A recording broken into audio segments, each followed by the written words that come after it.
երբ դու օրինագիծ ես բերում, որ ոմանց արյունը ավելի կարմիր է, քան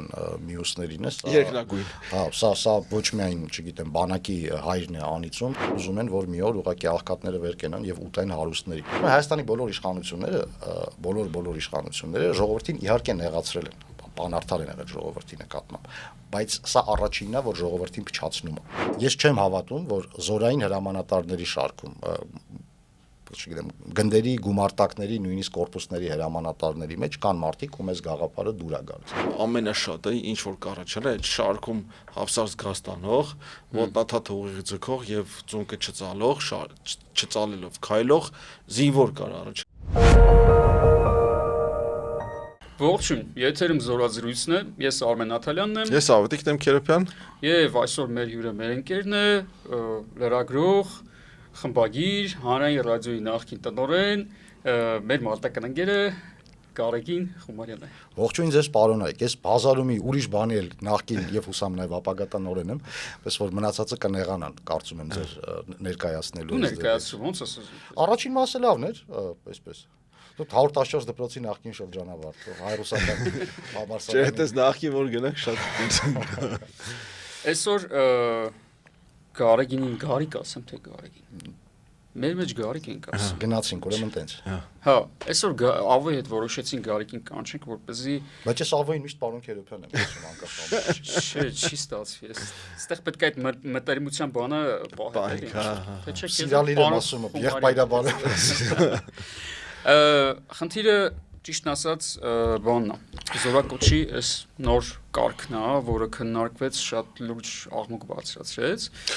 Իմիջիայլոց լուրջ չքննարկվեց,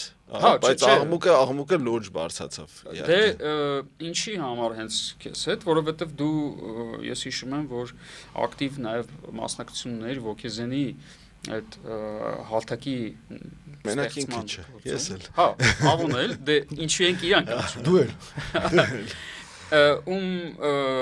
Ոգեզենի կարևորագույն անելիքը նաև գաղափարը, որ առաջ էր մղվում, այս հակառակը, հա, այդ համապարփակ անվտանգության սիստեմն է, որի տրամաբանության մեջ, եթե լինում է պատերազմ, ապա երկրում մի տարեկանից մինչև 101 տարեկան բոլոր քաղաքացիները պետք է իմանան իրենց անելիքը, որպեսզի դու կարողանաս ուժեղ թշնամուն դիմադրես։ Ես մի բան ավելացնեմ, որ ոչ թե երբ պատերազմը սկսվում է, այլ ընդհանրապես միշտ անելիքը պետք է իմանալ, դրան պատրաստված լինել, մարզված լինել, վարժված լինել, իսկ այսօր այս նոր նախաձեռնությամբ, այսպես ասենք, հա, որովհետև կարգինքը դեռ չի դարել, օրենք դեռ չի դարել, այս գլխադասային հանձնաժողովը չհավաքվեց ազգային ժողովի, որպեսզի դրան եզրակացություն տա, հա, ու մենք իհարկե քննարկում ենք մի բան, որ դեռ իրականություն չի դարձել, բայց նախաձեռնությունը կա, նախաձեռնությունը շուտվանից կա, այդ նախաձեռնությունը համեմված է, այսպես ասած, քաղաքական, ընտրական, նախընտրական, PR, հակա-PR, այսպես աղմուկով, որը կարծում եմ այսօր լավ կլինի հերձենք մի քիչ այդ աղմուկը, մի քիչ այդ նախաձեռնությունը, հասկանանք այստեղ ինչը սխալ է այն գլխից, իսկ ինչը կարելի է այսպես դեռ քննարկել։ Կարծում եմ չեք վիճի, որ խնդիրը իսկապես շատ բազմաշերտ է, ու ես նույնիսկ վստահ չեմ, որ սա ընդհանրապես արժի քննարկել, որովհետև սա անքննարկելի բան, այսինքն, երբ դու օրինագիծ ես բերում, որ ոմանց արյունը ավելի կարմիր է, քան մյուսներին է, երկնագույն։ Հա, սա ոչ միայն, չգիտեմ, բանակի հայրն է անիծում, սա ոչ միայն պետության հայրն է անիծում որպես այդպեսին, սա ընդհանրապես աշխարհի թերևս ամենահակաքաղաքակրթական բաներից մեկն է։ Հա, մեր մարդկային զարգացման ընթացքում մենք էտապ անցել ենք ու որոշակի ժամանակահատվածից սկսած որոշել ենք, պայմանավորվել ենք, որ մարդիկ այնուամենայնիվ բազային հիմնարար հարցերում հավասար են, համենայն դեպս կյանքի ու մահվան հարցերում հավասար են։ Կարելի է համակերպվել այն մտքի հետ, որ այն մարդիկ, որոնք փոքրինչ ավելի հարուստ են, որպես սերվիս կարող են փոքրինչ ավելի լավ առողջապահություն օրինակ ստանալ ու չգիտեմ ապրել մի փոքր ավելի երկար, դրա մեջ որ մարդկությունը մի փոքր տեղավորվել է, բայց այս կարգավորումը, որ առաջարկում է, որ եթե դու ունես որոշակի չափի գումար, որոշակի չափի կապիտալ, դու ընդհանրապես կարող ես չմասնակցել քո երկրի պաշտպանությանը որպես այդպեսին։ Սա չարի եւ բարու վերաբերյալ պատկերացումներից անդին է, սա ուղղակի սա չգիտեմ ինչ ասես։ Ինձ թվում է այդ օրինագծի հեղինակները ուզում են, որ մի օր ուղղակի աղքատները վեր կենան եւ ուտեն հարուստներին։ Քավլիցի ես հիմա զանգվածային անհնազանդության կոչ չեմ անում, բռնության կոչ չեմ անում, սա ապելության խոսք չի, այդ օրինագիծը որպես այդպեսին, որը տանում է մեր հասարակությունը սեգրեգացիայի բառեզբուն իմաստով, այսինքն սա հարավային Աֆրիկան է, իսկ հետո եկեք օրինակ այն մարդկանց, ովքեր չեն կարողացել վճարել այդ վճարը գնալ բանակ, փակենք բանտուստաններում, հա, ինչպես ապարտեիդի ժամանակ էր օրինակ, ու ասենք այ որ Բահանու բրիչը տակ ձեռները, ասենք մենակ սրանով կարող է զբաղվել։ Այո, սրանով կարող է զբաղվել, այս հարցի մի կողմն է, այս գիտեք վերացականացումն է հայկական կոնտեքստից, այսինքն այս նախորդ պարբերությունը կարող էր ասվել ցանկացած երկրի մասին, որը նույնիսկ Հայաստանը չի իր սպეციფიკայով, այսինքն եկեք ամրագրենք, որ չի կարելի որևէ պարագայում խախտել այդ սակրալ հավասարությունը կյանքի եւ մահվան առաջ բոլոր մարդկանց, ես կարծում եմ, այստեղ երկրորդ կարծիք լինել ուղղակի չի։ Դե անլուրջ փաստարկներից մեկը էր, մի քիչ առաջ լրջությունից քննարկման ավելի շուտ անլրջությունից խոսեցինք, անլուրջ փաստարկներից մեկն էր, որ քանի որ այդ կոռուպցիան միշտ եղել է փողով բանակից ազատվելու, հենա փողով բանակից ազատենք օրինական, բայց արդյոք այստեղ չկա սեփական ապիկալության, տգիտության, անկարողության կամ ավելին այլոց օրակարգը սպասարկելու խոստովանություն, հա, որովհետև գիտենք, ասենք քաղաքական գործիչներից շատերը այս ընթացքում արտահայտվեցին, որ սա իրականում թաքնված ձևով Ադրբեջանի եւ Թուրքիայի պահանջների, այսպես պահանջներին ջուր լցնել է, պահանջների դեմիլիտարիզացիա առաջիկա, ընդհանրապես ասած, հանրային համախմբման դեմ է սա միանշանակ, հա, իսկ հանրային համախմբումը նույնպես համապարփակ պաշտպանության եւ անվտանգության հենասյուներից մեկն է եւ ոգեզանը ինքն էլ ասում է հանրային համախմբման միայն պարագայում կարող ենք մենք հանրությունով, ազգովի պետությունով ընդհանրապես դիմադրել մեր սպառնալիքներին։ Արդյոք այստեղ չկա այս դոմինանտ տկարության, անկարողության ինքնախոստովանությունը։ Այս իջանք մի հարթություն ներքև հիմա այսպես կամած կհասնենք մինչև տենց գաղափարը համարենք որ իրապես գաղափարը հակահայկական հակապետական է։ Այո, տես այդ օրենքի հիմնավորումների մեջ կա վիճակագրություն։ Ես չգիտեմ ինքը փաստաթղթի մեջ այդ հիմնավորում կոչվածի մեջ կա թե չէ, բայց հեղինակը ես հիշում եմ, երբ նոր խոսակցությունն այսպես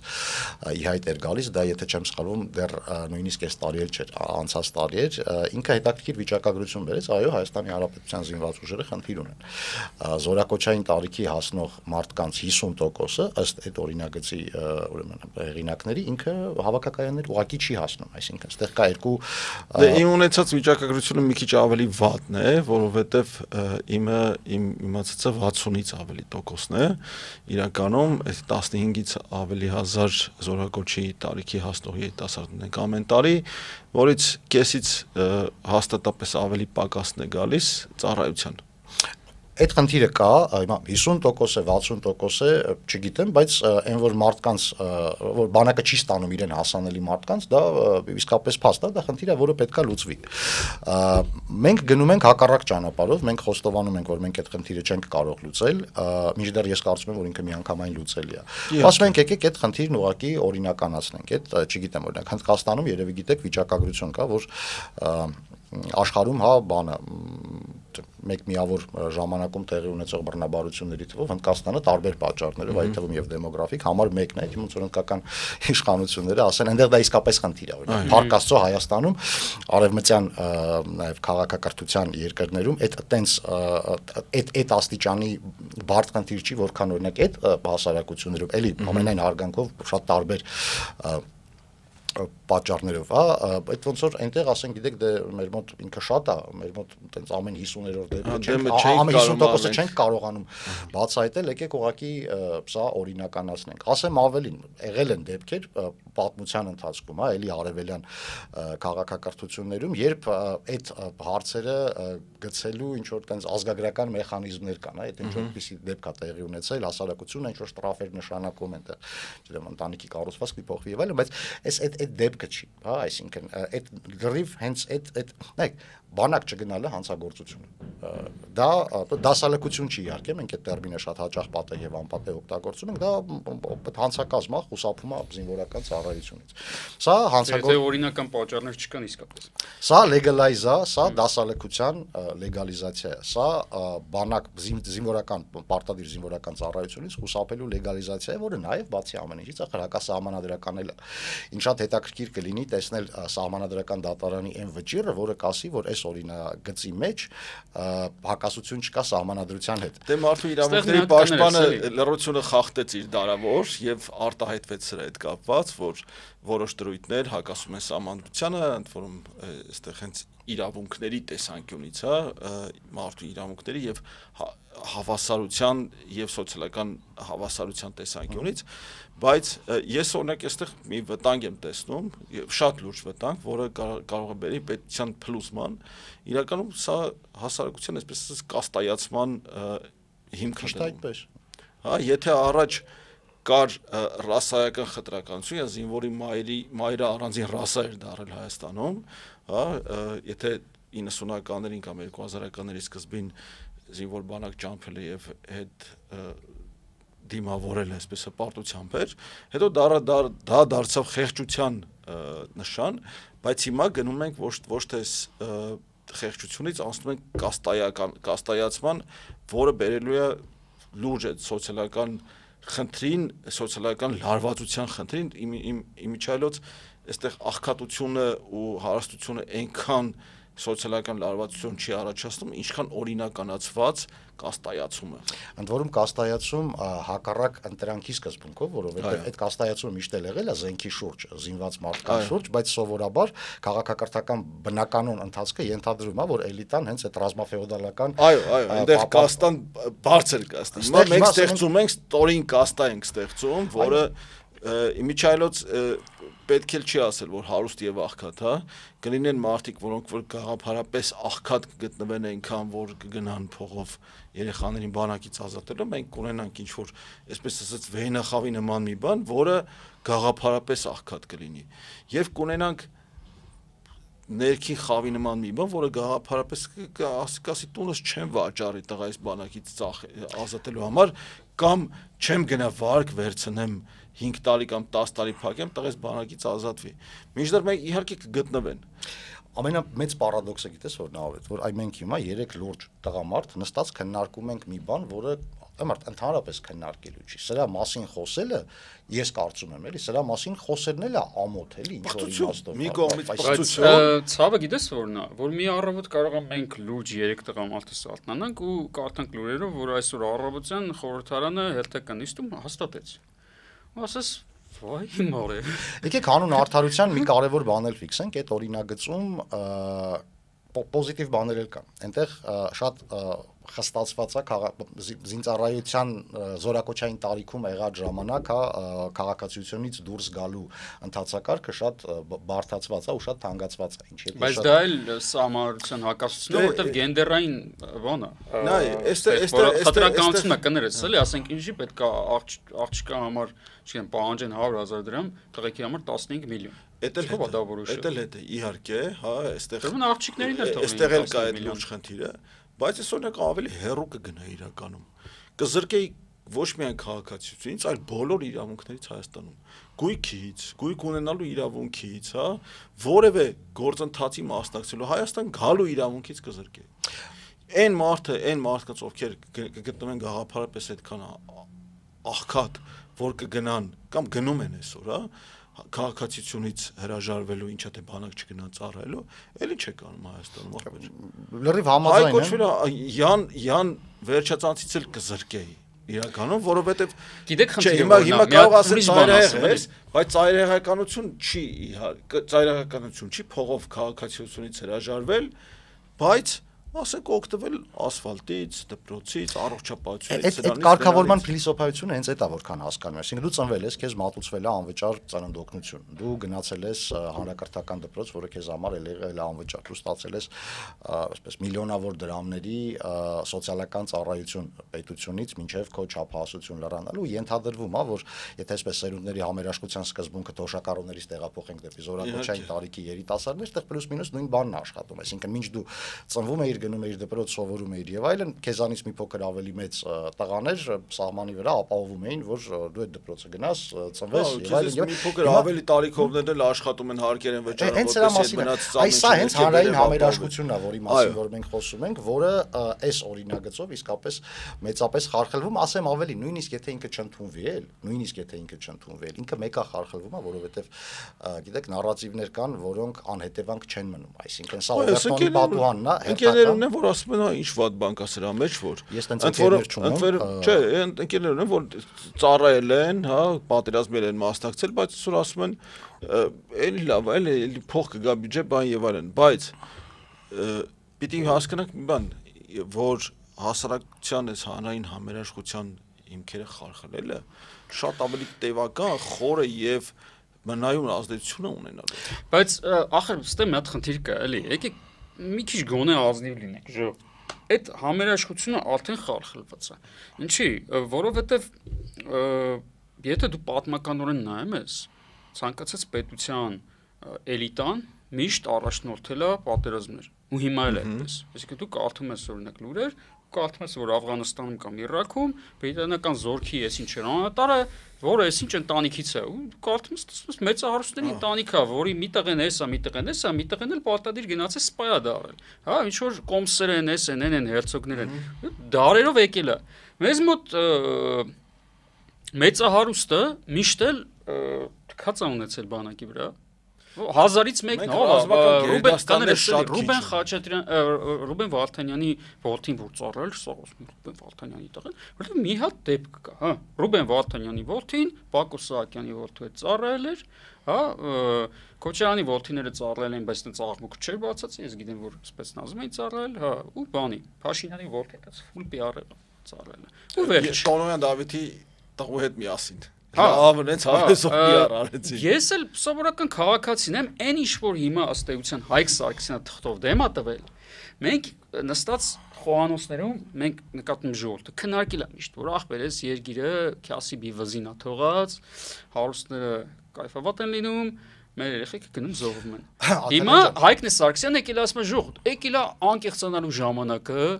եկեք այդ ամեն ինչը թղթին փոխանցեք, որ չէ, որովհետև այն օրը իդեպ ես հիմա փորձում եմ ինձ դիրքորոշումը կինս այդ մասին մի լավ հոդված էր գրել Լիանա Խաչատրյան ես իր հետ այստեղ համաձայն եմ ախր նայեք օրենսդրական կարգավորումները իրանք միայն կիրառական չեն այսինքն օրենքը միայն այն բանի համար չի որ ասի ինչն է կարելի ինչը չի կարելի ինչի համար որքան է պատժվում օրենքը դա մեր բոլորի անունից մի հռչակագիր է որը սահմանում է ինչն է լավ ինչն է վատ մեր համար այսինքն իր պրակտիկ կտոր ես չկինես իր պրակտիկ կտորը Լիանային եմ ասում շատ ճիշտ է պրակտիկ կտորը երբ արանքից հանում ես պատժաչափերը հանցակազմի նկարագրությունը եւ այլն կամ եթե քաղաքացիական օրենսգրքի մասին ենք խոսում իր մնացած դետալները ինքը լայն իմաստով մեր կոլեկտիվ վերաբերմունքն է երևույթներին դու շատ ճիշտ ես ասում հանրային համերաշխությունը եղել է խարխլված մեր մոտ երևի կարծում եմ 88 թվի շարժումից հետո անկախության հռչակումից հետո այս սկսած 91 թվականից սկսած մենք զբաղվում ենք ազգովի նրանով, որ խարխլում ենք մեր հանրային համերաշխությունը, բայց մենք երբեք չենք կարող օրենքի տեսքով ամենաբարձր հռչակագրային ձևաչափով ասել, որ սա նորմալ է։ Ես մի քաղաքական գործիչ ուզում եմ հիմա մեջբերում անել, բայց չեմ ասի ով է, որովհետև քաղաքական նախասիրությունների, հա, այս սուր դարաշրջանում ուզում եմ որ միտքը ընկալվի առանց այդ մտքի հեղինակի, որովհետև ման գուցե տամ շատ-շատերը տարապես չուզենան սա լսել։ Նա մի հետաքրքիր բան էր ասում։ Ասում է Հայաստանի բոլոր իշխանությունները ժողովրդին իհարկե նեղացրել են։ բանարդար են եղել ժողովրդի նկատմամբ, բայց սա առաջինն է, որ ժողովրդին փչացնում է։ Այս դիսկուրսը, այս խոսույթը ինքը խփում է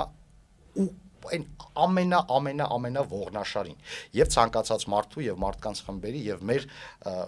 որպես հասարակություն։ Դուք տեսեք, մենք արդեն ահագին ժամանակա խոսում ենք, մենք հենց իր ռազմակիրառական ասպեկտին չենք էլ ասել, որովհետեւ ինքը իմաստների հարթության վրա ինքը այնքան զարհուրելի բան է, որ դու չես էլ հասցնում դրա տեխնիկականը արդեն քննարկելը անիմաստ է։ Չնայած ես կուզեի տեխնիկական էլ քննարկել, որտեղ տեխնիկականի մեջ կան էլի զարուրելի մանրամասներ, այսպես ասած, հա։ Եթե ուշադիր կարդացած լինեք, իսկ ես ուշադիր կարդացել եմ։ Օրինակ Հայկ Սարգսյանի նախաձեռնությունից մինչև կառավարության հավանությանը արժանացած օրենքի նախագիծը ինչ-որ որոշակի տրանսֆորմացիաներ տեղի ունեցան, այնտեղ սահմանային տարիքը զորակոչի 37-ից իջավ 32, 4 ամիսը դառավ 6, գումարներ փոխվեցին այսպես, բայց Պաշտպանության նախարարությունը հանկարծ վերցրեց ու իրեն վերապայեց իրավունք սահմանել, թե յուրաքանչյուր զորակոչի ժամանակ քանի հոգի կարող է բան անել, օգտվել այդ իրավունքից։ Կվոտա, ընդ որում այստեղ խոսք գնում է հենց յուրաքանչյուր զորակոչի ժամանակ։ Հիմա լրիվ եղունգ ունես գլուխդ քորի վիճակը լինելու, որտեղ արդեն կաշառքով հերթի մեջ առաջ են սկսելու ընկնել։ Արդեն դառնալու աճուրդ, հա, ու կաշառք այդտեղ էլի իհարկե գնալու է։ Այստեղ կաշառքի սահմանային չափ են որոշում մի դեպքում, հա, մյուս դեպքում արդեն այդ ազատվողների կվոտայի մեջ էլի փողով, հա, օրինական վճարով ազատվողների կվոտայի մեջ ընկնելու համար կաշառքով պետք է հերթի կանգնեն։ Ու ինձ թվում է, որ այստեղ կոռուպցիայի դեմ պայքար, օրինականացում են կաշառքի, չգիտեմ ինչ, այս սրա մասին խոսել նույնիսկ ավելորդ է այն իմաստով, որ մարդիկ մի կողմից մի բան են հայտարարում, մյուս կողմից ուրիշ բան անում են, երրորդ կողմից նույն երևի կհիշեցել 2024 թվականի վերջին վարչապետ կոչվածը լավ ինչ-որ պրեզենտացիայի ժամանակ Հայաստան Սփյուռք էլի ասեց, հա, պաշտպանության անվտանգության համակարգ, հանրային ճնշման տակ սկսեցին անվտանգության խորհրդում, դրանից խոսել այս կոմենքում, բայց այն հենասյուները, որի վրա հպահ են, ընդ որում համապարփակ պատրաստվածություն, մարզվածությունը, հա, համապարփակ պաշտպանությունը, բանակի կողքին ակտիվ պայստազոր, պլյուս տարածքային պաշտպանություն, պլյուս տեղային պաշտպանություն եւ այլն, գալիս են կանգնում ենք մի իրավիճակի առաջ, որ ասում են մի բան, անում լրիվ հակառակը, ընդ որում գաղափարապես էլ լրիվ հակառակը, ոչ միայն տեխնիկապես, այլ նաեւ գաղափարապես լրիվ հակառակը։ Կոռուպցիայի դեմ պայքար, բայց կոռուպցիան օրինականացնում եւ կոռուպցիայի նոր ձևեր են հորինում։ Իրականում սրանով կոռուպցիայի նոր ձև է հորինում, ինչպես ասացի, արդեն այդ հերթի մեջ ընկնելու առաջ, այդ կվոտայի մեջ ընկնելու առաջ կաշառք են տալու, որ կվոտայի մեջ ընկնեն։ Դի անկեղծորեն խոստովանեմ, այդ աստիճանի լուրջ չեմ հետևել process-ին, բայց պաշտպանության նախարարության մասին խոսքը գնաց, գիտես, գուցե եւ պաշտպանության նախարարության կենտրոնական ապարատում կան այդ գաղափարի համախոհներ, բայց անկեղծ ասած, ես չեմ պատկերացնում զորային են հրամանատարին, որի մազերը բիզբիզ չեն կանգնում այդ գաղափարին։ Եկեք չէ, անկեղծ էլի, այսինքն այլ բան, որ այդ մարդիկ ծառայության բնույթով են սահմանափակ ցավոք սրտի, օրինակ, այդ զինվորականներին կարելի լիներ խոսել, որպես այդպեսին, ու կարելի լիներ մի փոքր ավելի պրոակտիվ լինել, չեմ ասում այնքան որքան Թուրքիայում է, երբ չգիտեմ, 10-ամյակը մեկ բանակը բոլորին շարում էր այդ ծրում էր տներով, էլի, բայց մենք այդ մարդկանց փորձառությունը մի տեսակ բաց ենք թողնում, իսկ իրանք ես վստահ եմ շատ բան ունեն ասելու։ Ֆիքսենք, ես չեմ հավատում, որ զորային հրամանատարների շարքում չգիտեմ, գնդերի, գումարտակների, նույնիսկ կորպուսների հրամանատարների մեջ կան մարդիկ, ում այս գաղափարը դուր է գալիս։ Ես չգիտեմ այն բանաձևը, այն բաղադրատոմսը, որով կարելի է այդ մարդկանց պատկերացումը տեղ հասցնել իր վերադաս հրամանատարության։ Ես իդեպ վստահ եմ, որ օրինակ կյանքի կոչվելու դեպքում միանգամից բանակում միջանձնային հարաբերությունները սուպեր վատանալու են, որովհետև պատկերացրու դու ծառայում ես, պիտի ծառայես 2 տարի, ուսումս ինչ-որ մեկը գալիս է, ասում են, էս ինչյանն է, մի ամիս է ծառայելու, դու ասում ես, մի 20 հոգիս էս ատամները կրճտացնելու, ու դու լուսահոգի հայրս պատում էր, որ այդ 20 միլիոնը մի հատ էլ ծնողներից քերի կբերի, հա, որովհետև էլի դեպք ասեցի, ես պատկերացրեցի, որովհետև ես ժամկետային ծառայել եմ, Գարեգն էլ ժամկետային, դու էլ ես երևի ծառայել ժամկետային, ես պատկերացրեցի սկսեցի վերհիշել իմ ծառայության ժամանակ այն ով որ լավ այնց հաստ մեծ տուլիկ էր ստանում եւ ով որ չէր ստանում այդ, հա, բայց նաև են նայող, այսպես ասած, կոչված տղերքը, որոնք որ դու իրքան վաղուց ես ծառայել, այդ տուլիկից փայ ունեին, էս ունեին, այն ունեին եւ այլն, հիմա այդ փաստացի իրականում վերադառնալու ենք դրան, այդ պիղծ ժամանակներին, որ ոչ թե այդ հավասարություն, համերաշխություն, այսպես նոմինալ գոնե օրենքով, հա, այլ օրենքով արդեն օրինականացված անհավասարություն, անարդարություն եւ օրինականացված կաշառքներ։ Չավարտեցի, պապաս պատում էր, որ իր զինծառայության տարին ռեֆորմի տարի էր, երբ 3 տարվա ծառայությունը դարձավ 2 տարի ու իսկ ավարտածների համար դարձավ մի տարի։ Ու երբ իրանք այսպես մալադո եկան զորամաս, իրանք տեսան մարդկանց, ովքեր հեսա 3 տարին է բոլորում իրանց ծառայության այդ դեմբելների, պատկերացրեք այդ դեմբելներին, ովքեր 3 տարի ծառայել են։ Ես ծառայելով տեսա այն ավարտածներին, որ եկան արդեն 2 տարի պետք է ծառայեին, էլի։ Պատկերացրեք 3 տարի ու մի տարի ու դա իսկապես է մի տարի այդ ծառայությունը տենց բավականին պայթյունավտանգ էր ու անընդհատ կոնֆլիկտներով էր, որտեղ մի խոսքով Դեք ժողովուրդ, այ մենք էլի խոսում Այնքան բազմաշերտ է այդ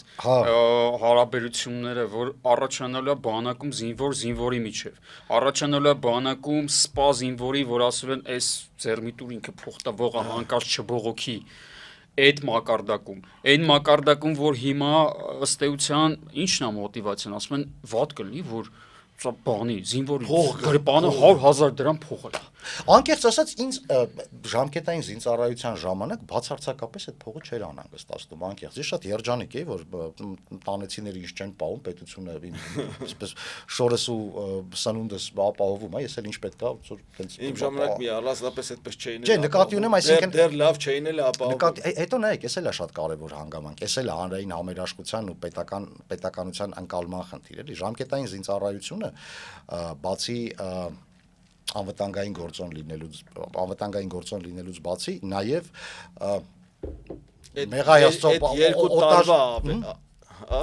օտար բառ օգտագործեմ ինքը nation building-ի կարևորագույն գործոններից մեկն է ժամկետային զինծառայությունը դա քաղաքացու ինիցիացիայի տեղն է այդ զինվորական երթումը որ դու տալիս ես դու ուրիշ ոչ միտեղ փաստացի պետությանը դրոշին երթում չես տա դա միակ տեղն է որտեղ կառուցվում են քո հարաբերությունները պետությանը երկրացին է Հայաստանի Հանրապետությանը երթում տալիս երբ որ Հայաստանի Հանրապետության քաղաքացիություն ստանում կներես այդ 2 տարին որ մարդը գնում է եւ անվճար ծառայում է Հայաստանի Հանրապետությանը մենք անընդհատ խառնում ենք ծառայությունը աշխատանքի հետ դրանք սկզբունքորեն տարբեր բաներ են տարբեր մոտիվացիաներ են ես օրինակ ժամկետային զինծառայության ժամանակ շատ գիտակցված ու նաեւ հետո ասում եի այս ամենակարևոր բաներից մեկն է որ ես անում եմ իմ կյանքում ու ինքը բացի նրանից որ ինքը ինքնին է շատ կարևոր ես դա անում եմ նաեւ ձրի ու սա վերջի անգամն է որ ես ձրի գործ եմ անում այն էլ էս կարևորությամբ դա էլ տես ասում են զինվորի գնաց պարտքը կատարեց եկավ բայց եկեք հասկանանք դա ինչ պարտք էր էլի այդ շատ պատվաբեր պարտք է դա պարտք չի իմ կարծիքով դա պարտավորություն եւ պարտականություն է բայց ոչ մի դեպքում պարտք հիմա տես այդ պարտքը հա այսօր ես կարծում եմ որ էլի այդ թաքնված նարատիվներով աշխատում են այդ պարտքը վերածել փողի հա փողով փակել այդ պարտքը բայց պարտավորությունը եւ պարտականությունը փողով չես փակում հա պարտականությունից եւ պարտավորությունից փողով չես հրաժարվում այդ պարտքն է պարտքի գաղափարը ողպատով վճարվելիքը ոսկով չեն վճարում այո մի բան ասեմ էլի ես մի 2 ամիս առաջ ուրեմն հոդված էի կարդում Իսրայելի մասին ու հետաքրքիր է որ բացասական հոդված էր ու հենց իսրայելական ու վիճակագրություն էր բերվում որ այս պատերազմի ֆոնին մոտ 30-40%-ի է հասել բանակի ծառայությունից խուսափողների թիվը Իսրայելում Սախալի մասին է խոսքը հա ու պաշտպանության նախարարությունը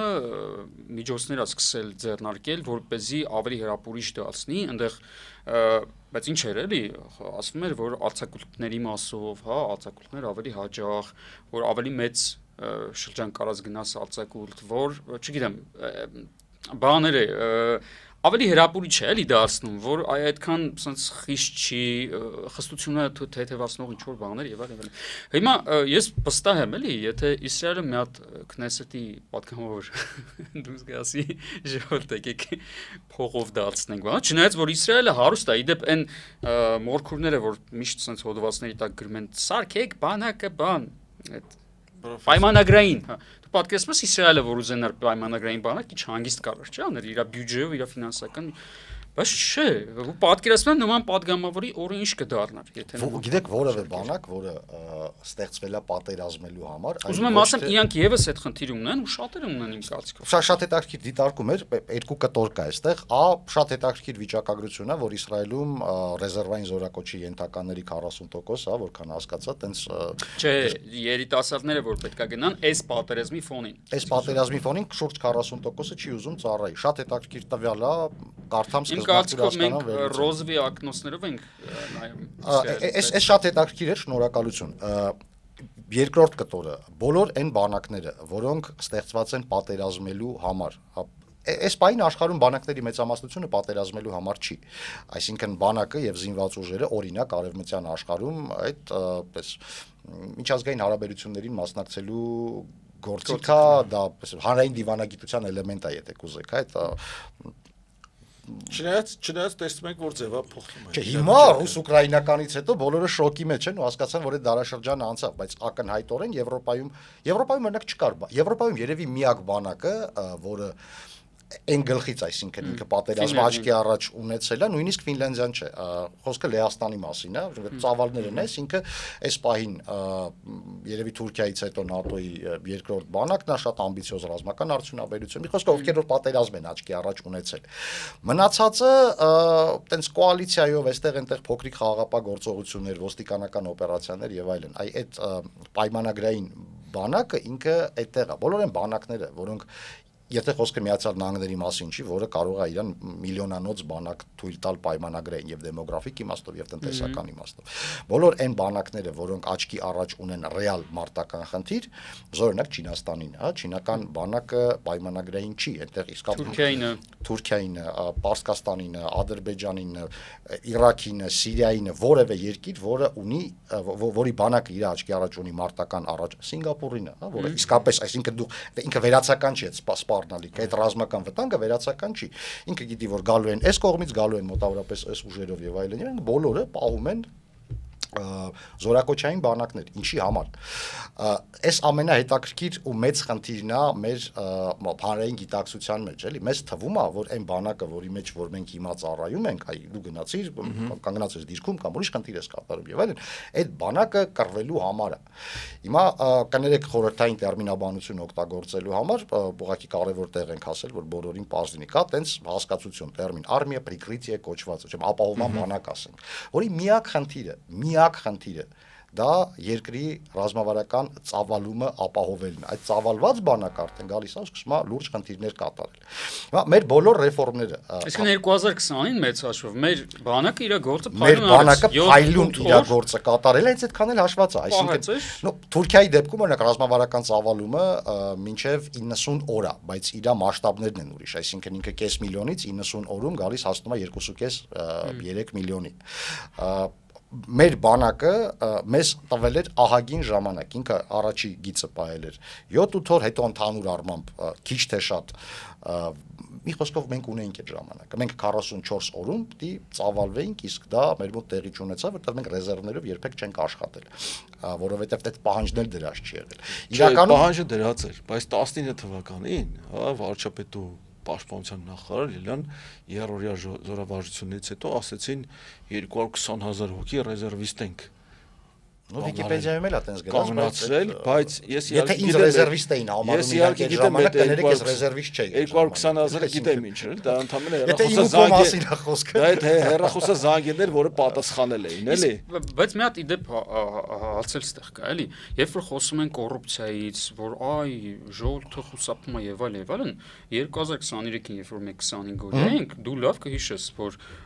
մեզ հետ եկել էին հավաքի մարդիկ, ովքեր ունեին սրտի խնդիր, մարդիկ ովքեր ունեին մեզ հետ քրիչայի հայերենը ոնց էր։ Մեզ հետ ճողված։ Մեզ հետ եկել էին եկել մեր Չէ, այդ մասով չէ։ Այսինքն նույն պետությունը մարդու թևից բռնել էր, որը իսկապես առողջական խնդիր ուներ։ Հա, նույն նկատուն է զորակոչը։ Հա, վերել էին 25 օր, իր գործից կտրել էին, այդ ոնց է թե կոռուպցիան չաշխատել։ Ռազմական գործարանում աշխատողին էլ էին բերել։ Մենք հետո իրականում այդ խնդրի հետևից գնացինք, այդտեղ կոռուպցիա չեմ ուզում անվանեմ, չեմ ուզում ներկա պարանոց որևէ մեկին մեղադրած լինեմ, բայց այդտեղ process-ը հակառակն է։ Երբ երբ դու 25 օրյա վարժական հավաքի ես գնում, քո վրա սկսում են տարածվել բոլոր այն արտոնությունները, որոնք ունեն պրոֆեսիոնալ զինվորականները եւ ժամկետային անձնակազմը։ Այսինքն, երբ դու 25 օրյա վարժական հավաքի ես քիչ բանը տեղի ունենում, քեզ պարտավորեն հոսպիտալում պետպատվերով բուժեն։ Հիմա այդ մարդը, որ ունի գրիժ, այդտենց սպասացրել է մինչև իր այդ հավաքը, այդտեղ երևի խնդրել է կամ Այսինքն ես չեմ ասում որ կոնկրետ մեր տեսած մարդիկ են սրա մասին, բայց այդ պրակտիկաներ կա, սրա մասին են խոսում։ Այստեղ թարս տարբերակը կա, ինքը գալիս է այնտեղ ընկնում է ագրոսկի տակ, այսինքն սրացումը մոտեցնում է դա գրիժաների կամ կույրաղիկների մասին է խոսքը։ Այդտեղից միանգամից իջնում է, գնում է այդ հարցերը իր լուծում է ու վերադառնում է տուն։ Հա, բայց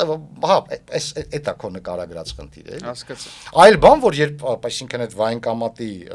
զինկոմիսարիատի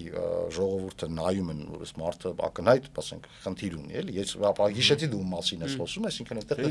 երկար բարակ նայել պետք չէ, դու նայում ես, որ այս մարդը ոնց որ մի ոտով ռեանիմացիայում արդեն, էլի, ու այտենց այդ կասկածը առաջանում է, էլի, որ պես մարդը երևի всё-таки եկել է, որ այս հարցը լուծի, ամա բոլորին առողջություն, թող բոլորը առողջ լինեն, թող բոլորի մոտ ամեն ինչ լավ լինի, բայց այս վարժական հավաքներին պետք է մի փոքր ավելի Բայց վերադառնանք դες զորակոչային բանակի կարևորությանը, հա։ Դες զորակոչային բանակը դրանց սկսեցինք դրա մասին խոսել, ինքը հնարավորություն է տալիս ձևավորել մեծականակ ակտիվ ռեզերվ։ Զորակոչային բանակը տոտալ ռեզերվի մարզման վայրն է, այսինքն Հիմա իրանք նույն օրենքով ասում են եղբայր, օքեյ, մենք 4 ամիս կմարզենք, էլի քո մասնագետը կառաջանա։ Չի առաջանա 4 ամիս մասնագետ, չէ։ Չի առաջանա։ Ինչի մասնագետ չի առաջանա։ Օրինակ գրադի, չգիտեմ, Ինել գրադի, գիտես հաշվարկի համար կարող է առաջանա, այսինքն եթե մենք այդ մասնագետի մասին ենք խոսում։ Հրետանումը չէ, երևի կարա հաշվարկի համար առաջանա, այնել ոչ 4 ամսում կամ մի ամսում կամ 4 ամսում ամենաշատը ինչ որ կառաջանա, այդ շարքում հավսարս գազ տանող, ոտնաթաթ ուղիղ ձգող եւ ծունկը չծալելով քայլող զինվոր կար առաջանա, որը ինչ որ չափով կարողանում է հրաման լսի եւ կատարի։ Այս մասնագետ չի առաջանում։ Իհարկե ոչ։ Կապավոր։ Իհարկե ոչ։ Ոչ մի մասնագետ չի առաջանում։ Ոնց են ժամերի քանակը կա։ Դիպուկահար 10000 ժամի, բայց չէ, դիպուկահարների մասին չենք խոսում, որտեղ այնտեղ տարիների մարզվածությունը անհրաժեշտ։ Հա, տարիների մարզվածություն։ 4 ամիսը լուրջ չի։ Բայց այտես ինչով է կարևոր է զորակոչային բանակի, չենք ասում է 2 տարի գնա դիրքերում բանշոր մաշի։ Հա, մենք խոսում ենք այն բանակի մասին, մեր երազանքի բանակի մասին ենք խոսում, որտեղ իրոք ծառայությունը վերածվելու զինվորական մասնագիտության, վերջում վերածվելու զինվորական հաշվառման մասնագիտության, որով իրան հետո պատերազմի ժամանակ կամ վարժական հավաքի ժամանակ կանչելու են։ Արդեն այդ հաշվառված մասնագիտությամբ ինքը գործանի արդեն։ Ինքը էլ կարիքը չպետք է ունենա ամիսների ներդաշնակման, վերապատրաստման եւ այլն։ Այդ վարժական հավաքներն էլ միակ նրա համար պետք է ծառայեն, որ մասնագիտական գիտելիքը թարմացվի ընդհանրապես։ Դու 2 տարի ծառայեցիր, հասար քո մասնագիտական ունակությունների պիկին, իսկ հետո տարին մեկը թե ինչքան կորոշվի, դու հետ ես վերադառնում զինված ուժեր, ուղղակի այդ պիկը պահելու համար 4 ամսում դու մասնագիտական քո պիկին չես հասնելու, նույնիսկ հրաձիքի մասով։ Ստեղ ավետը կարևոր Մի ամիսը вообще լուրջ չի, չէ՞։ Կարևոր եզրույթ օգտագործեց ներդաշնակեցում, այսինքն այդ ներդաշնակեցումը ինքը բավականին բարդ process է, դու սկզբից ջոկիտ կազմով ես ներդաշնակում, դասակիտ կազմով ես ներդաշնակում, այսինքն այստեղ խոսքը ոչ այնքան եւ նույնիսկ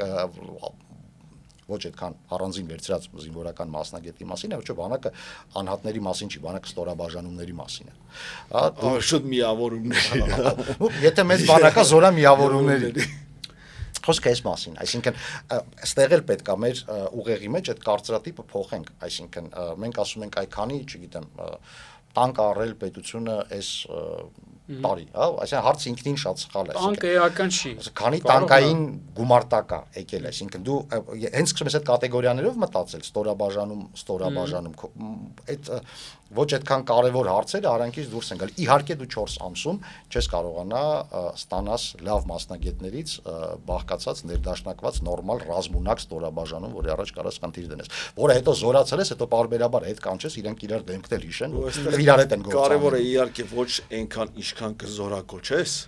այլ այնքան ինչքան կզորացրես, այլ ինչքանով կհամալրես քո ռեզերվային բանակը։ մեր պարագայում իհարկե մենք գիտենք, հա, այն բանակը, որ այն թվակազմով եւ այն զինված ուժերը, հա, եւ այլ զորքերը, այն թվակազմով, որ այսօր հաստիկակազմով համալրված են, կռիվ անելու համար ընդհանրապես բավարար չի։ Ոչ մեկի մոտ բավարար չի, ոչ մեկի մոտ բավարար չի։ Խաղաղ ժամանակի բանակ։ Խաղաղ ժամանակի բանակ, հա, ինչ որ հաստիկները համալրելու եւ այլն, բայց եթե մենք նայենք այն սպառնալիքները, որով մեր ողերի հարևանները անընդհատ սպառնում են, մեզ գալ կոտորելու սպառնալիքները, եւ դա չեն էլ թաքցնում։ Հա, կարող է չկոտորեն մի օրում, կարող է կոտորեն, ասենք 5 տարում դեմոգրաֆիան փոխելով, չգիտեմ ինչով ամեն ինչով, այդ սպառնալիքին դիմակայելու համար դու պետք է ունենաս եւ կանգնած բանակը standing army-ն, ոնց որ անգլիացիք են ասում, եւ reserve army-ն, հա, եւ այն մարզված, ներդաշնակեցված իրենց հրամանատարին իր կապի միջոցներով զենքով կապի միջոցներով համալրված տարածքային պաշտպանության ուժերը եւ տեղական պաշտպանության ուժերը, որը հնարավորություն է տալու երկիր չկորցնել։ Իրականում ես այս օրենքի այդ բարոյական սանդղակը եթե որոշելուն եմ, ինքը մոտավորապես նույն են մակարդակի վրա է, եթե լրիվ Եթե օրինակ պետությունը հայտարարի, որ Ժորժ ջան, տեսեք, ինչքան թմրանյութ է, չէ, տարածված։ Ես չեմ կարողանում դեմը պայքարել։ Ու կա օբյեկտիվ պատճառներ, Telegram-ը, այս, թալիբները Իրանով թմրանյութ են բերում, ստեղ լցնում մետամֆետամին։ Եկեք համ բյուջեն հարստացնենք, համ էլ ոստիկանությանը այս տուֆտագործերից թողնենք, թող նորմալ գործած Թող իրենք զբաղվեն մենակ թմրանյութերի ազդեցությամբ տեղի ունեցած սպանությունների հետ։ Հա, օրինակ, եկեք օրինականացնենք, գինը հստակ նշենք, կբացվեն խանութներ, կսկսի արտադրություն, մետամֆետամին մենք կարտադրենք։ Տուրիստը կգա ստե փող կծախսի։ Ոստիկանությունը, մենք ոստիկանության վրա ավելորդ փող չենք ծախսի, իրանք էլ չեն զբաղվես հիմար բաներով։ Բյուջե լիքը փող կլցվի։ Ժողովուրդն ջահելությունը սենց ուռում, ծակվում, ինչ է, օբյեկտներում կանեն։ Նման փորձ մեր հարևան Վրաստանում ժամանակին կար, հա, թեթև նարկոտիկների օրինականացում, այն ժամանակ էլ Վրաստանում ինչ-որ մի բա եղավ այդ $7,000 բանակից ազատվելը, հա, եւ այլն, բայց Վրաստանի պետությունը իր ռազմական դոկտրինում ունի գրած, եթե Թուրքն ու Ադրբեջանը մեր վրա հարձակվում, մենք չենք դիմադրում։ Ունի գրած, հա, ես չեն դիմադրելու։ Դե կարող է դոկտրինը հեսա մեր մոտ են գրելու։ Իսկ արդյոք այդ դեպքում հայ ժողովուրդը, հայկական պետություն, պետականությունը գոյատևելու հնարավորություն կամ իրավունք ունի արդեն այդպիսի մոտեցման պարագայում։ Ես կարծում եմ, որ եթե այդ մոտեցումը դարձավ կյանքի կոչվեց, հա, մոտեցումը իմիջիայլոց հենց բանակ քանդելու, բանակը հասկացանք, որ քանդելու տրամադրվածություն կա, հա, բանակ քանդելու, պետություն քանդելու, պետականություն քանդելու, հասարակական բարոյական նորմերը նշաձողը անընդհատ իջացնելու, այս օվերտոնի պատուհաններ, դռներ, դարպասներ բացելով, հա, վաղ չմիսօրը մենք այս տարածքի վրա առանց Հայաստան գրված կլինի, բայց առանց սահմանների գրված կլինի, հա։ Մի խոսքով ես կարծում եմ, որ ստեղ իրականում ես հույս ունեի, որ գենշտաբը ինչ-որ բան կասեր, կամ գոնե, գիտեք, կա դեպքեր, որ դու կանալներ ունես, դու չես ասում օրինակ Վաչիկը, բայց բոլորը գիտեն, որ Վաչիկը դա քո խոսափողն է, էլի, ոչ պաշտոնական։ Ու ասում են, փաստորեն գենշտաբի կարծիքը սա է, բայց ես այդտեղ չտեսա, էլի, ու շատ ցավալի էր այդ բանը։ Տես, էլի կարող ենք վերադառնալ հակասահմանադրական այսպես չարե փոխումներին, հա, որ տեղի ունեցան զինված ուժերում, օրինակ գլխավոր շտաբպետին, որը իմիջիայլոց սահմանադրական պաշտոն է, հա, սահմանադրությամբ սահմանված, զինված ուժերն էլ սահմանադրական այսպես գաղափար եւ բան են,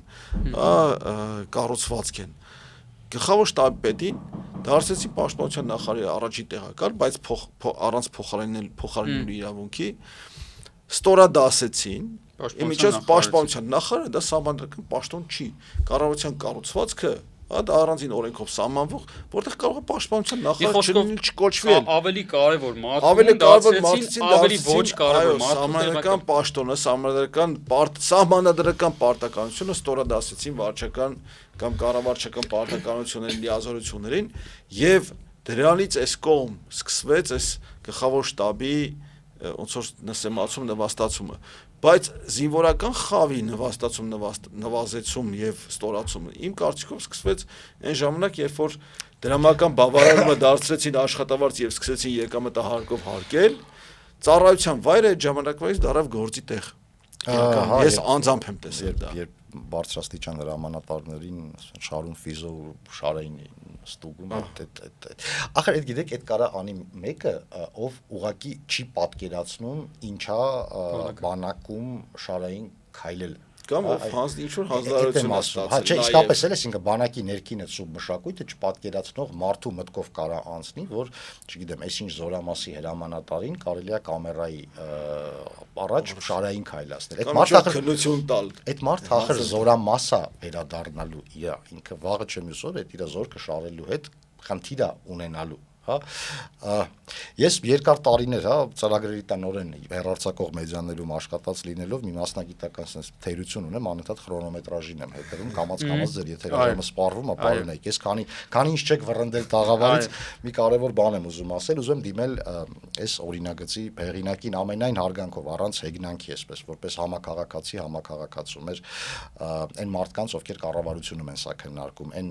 падգամավորներին ովքեր այս հարցը պետք է քննարկեն նաև ազգային ժողովում հարգելի հայրենակիցներ խնդրում եմ մի տարեք մեզ